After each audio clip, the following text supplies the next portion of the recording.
ಸ್ವಲ್ಪ ಹೆಚ್ಚಿನ ಪ್ರದೇಶ ಬೇಕಾಗುತ್ತೆ. ಅರ್ಧ ಎಕರೆ, 1/4 ಎಕರೆ ಮಾಡಿದರೆ ಲಾಭದಾಯಕ ಆಗುತ್ತೆ. ಕನಿಷ್ಠ ಒಂದು 4 ರಿಂದ 5 ಎಕರೆ ಜಾಗ ಇಟ್ಕೊಂಡ್ರೆ ಈ ಬೆಳೆಗೆ ಇದರ ಮುಖ್ಯ ಗುಣಗಳು ಏನು ಅಂದರೆ ಇದಕ್ಕೆ ಯಾವುದೇ ಹೆಚ್ಚಿನ ರೋಗ ಇಲ್ಲ. ನಂತರ ಈ ಬೆಳೆನ ಕಂಪನಿಯವ್ರ ಜೊತೆಗೆ ಒಪ್ಪಂದ ಮಾಡಿಕೊಳ್ಳೋದ್ರಿಂದ ಅವರೇ ನಿಮ್ಮ ಬೆಳೆನ ಖರೀದಿ ಮಾಡ್ತಾರೆ. ಸರ್ಕಾರ ಇದಕ್ಕೆ 2 ತಿಂಗಳಿಗೆ ಒಂದ್ಸರಿ ಬೆಂಬಲ ಬೆಲೆ ಘೋಷಣೆ ಮಾಡುತ್ತೆ. ಅಂದರೆ ಪ್ರೈಸ್ ಸರ್ಕಾರನೇ ಫಿಕ್ಸ್ ಮಾಡುತ್ತೆ.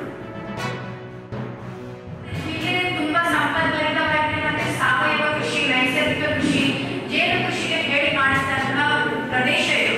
ಸೊ ಇಲ್ಲಿ ಚೆನ್ನಾಗಿ ಆಗುತ್ತೆ ಅಂತ ನನಗೆ ಇದೆ. ಸೊ ಈಗ ನೆಕ್ಸ್ಟ್ ನನ್ನ ಮಧ್ಯಾಹ್ನ ಇದರಲ್ಲಿ ನಾನು ಕೂಡ ತುಂಬಾ ಚುಟುಕಾಗಿ ಹೇಳಿದೆ. ಯಾಕಂದ್ರೆ ಇಲ್ಲಿ ಅಡಿಕೆಗೆ ಸಾಕಷ್ಟು ವರ್ಕ್ ಕೊಡಬೇಕಾಗಿದೆ, ಹೊಸ ಕೃಷಿ ತಾಳಿಗೆ ಒತ್ತು ಕೊಡಬೇಕಾಗಿರೋದ್ರಿಂದ ಜೇನು ಕೃಷಿನ ಜಸ್ಟ್ ಒಂದೇ ತಾಸು ಒಂದೇ ದಿವಸದಲ್ಲಿ ಹೇಳಿ ಮಾಡ್ಲಿಕ್ಕೆ ಆಗಲ್ಲ. ಅದು ನೀವು ಪ್ರಾಕ್ಟಿಕಲ್ ಆಗಿ ಪ್ರಾಯೋಗಿಕವಾಗಿ ಕಲಿತ್ರೆ ಮಾತ್ರ ಆ ವಿಷಯಗಳನ್ನೆಲ್ಲ ನಾವು ಕಲಿಲಿಕ್ಕೆ ಸಾಧ್ಯ ಆಗ್ತದೆ.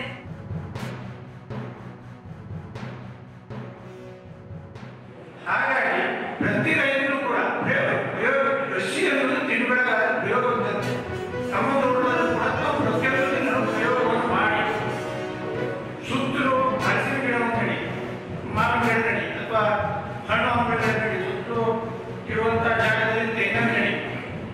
ಇದೇ ತರದಲ್ಲಿ ನಾವು ಪ್ರತಿಯೊಂದು ಪ್ರಾಣಿಗಳಾಗಿ ಕೃಷಿಯನ್ನು ಮಾಡ್ತಾ ಹೋದ್ರೆ ನಮಗೆ ಕೃಷಿ ಅಸಾಧ್ಯ ಅಂತ ಅನಿಸೋದಿಲ್ಲ, ಕೃಷಿ ಕಷ್ಟ ಅಂತ ಅನಿಸೋದಿಲ್ಲ.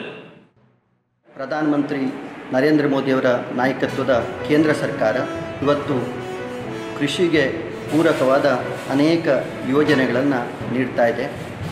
ಪ್ರಧಾನಮಂತ್ರಿ ಫಸಲ್ ಬಿಮಾ ಯೋಜನೆ ಇರ್ಬೋದು, ಹವಾಮಾನ ಆಧಾರಿತ ಬೆಳೆ ವಿಮೆ ಇರ್ಬೋದು, ರೈತರಿಗೆ ಮಾರುಕಟ್ಟೆಗೆ ಆಹಾರ ಸಂಸ್ಕರಣೆಯನ್ನು ಮಾಡಿ ಒಯ್ಯಲಿಕ್ಕೆ ಪ್ರಧಾನಮಂತ್ರಿ ಆಹಾರ ಸಂಸ್ಕರಣಾ ಘಟಕ ನಿರ್ಮಾಣಕ್ಕೆ ಸಹಾಯಧನ ಇರ್ಬೋದು. ಹೀಗೆ ಅನೇಕ ಯೋಜನೆಗಳನ್ನು ಕೊಡ್ತಾ ಇದೆ.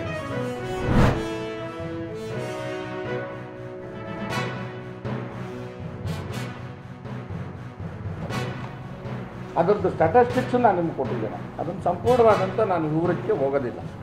ಇದರಲ್ಲಿ ಸ್ಟ್ಯಾಟಿಸ್ಟಿಕ್ಸಲ್ಲಿ ಒಂದು ಪಾಯಿಂಟನ್ನು ನಾನು ತಮ್ಮ ಗಮನಕ್ಕೆ ತರಲಿಕ್ಕೆ ಬಯಸ್ತೇನೆ.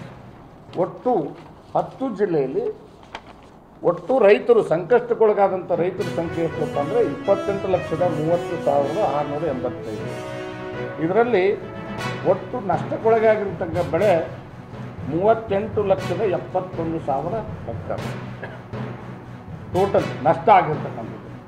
ಇದರಲ್ಲಿ ಮಾರ್ಜಿನಲ್ ಮತ್ತು ಅಂದರೆ 1 ಹೆಕ್ಟೇರ್ಗಿಂತ ಕಡಿಮೆ ಇರತಕ್ಕಂಥ ರೈತರ ಸಂಖ್ಯೆ 5,44,000 ಇದೆ. ಅದರಲ್ಲಿ ಬೆಳೆನಾಶ ಆಗಿರ್ತಕ್ಕಂಥದ್ದು 3,10,000 ಹೆಕ್ಟರ್. ಆಮೇಲೆ 1 ಹೆಕ್ಟರಿಂದ 2 ಹೆಕ್ಟರ್ವರೆಗೆ ಇರತಕ್ಕಂಥ ಬೆಳೆ ನಷ್ಟಕ್ಕೆ ಉಂಟಾಗಿರ್ತಕ್ಕಂಥ ರೈತರ ಸಂಖ್ಯೆ 9,25,528. ಒಟ್ಟು ನಷ್ಟ ಆಗಿರ್ತಕ್ಕಂಥ ಕ್ಷೇತ್ರ 10,51,000. ಉಳಿದಿರ್ತಕ್ಕಂಥದ್ದು ಏನಿದೆ ಮಧ್ಯಮ ಮತ್ತು ಅಂದರೆ 2 ಹೆಕ್ಟರಿಂದ 4 ಹೆಕ್ಟರು ಮತ್ತು 4 ಹೆಕ್ಟರಿಂದ 10 ಹೆಕ್ಟರು, 10 ಹೆಕ್ಟರ್ ಮೇಲ್ಪಟ್ಟಿರ್ತಕ್ಕಂಥದ್ದು ಏನಿದೆ ಟೋಟಲ್ ಅವ್ರಿಗೆ 14 ಲಕ್ಷ ಹೆಕ್ಟರ್ ಪ್ರದೇಶ ನಷ್ಟ ಆಗಿದೆ. ಸುಮಾರು 15 ಲಕ್ಷ ರೈತ ಕುಟುಂಬಗಳು ನಷ್ಟಕ್ಕೊಳಗಾಗಿದೆ.